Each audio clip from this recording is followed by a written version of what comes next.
For the first time ever, Kornit are actually bringing customers to us. They're making the first introduction, and that's something that we've never seen before.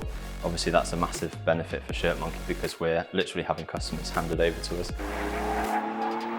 I see Kornit X in many ways as an enablement of the industry into working with large brands that are brand new to the print-on-demand environment. I have a large learning curve to be able to make from screen printing and overseas manufacturing into onshore on-demand printing.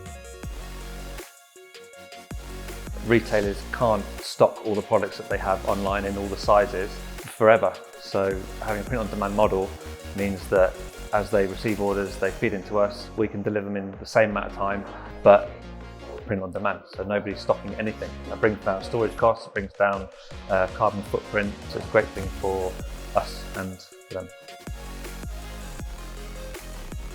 So sustainability, the eco-friendly, reducing waste, reducing garments just going in the bin, that's a main focus for us at the moment. Especially when we're talking to these big brands, they're looking to reduce waste. I think waste is one of the key things that they want to cut down on, and that's where the on-demand model can benefit them massively.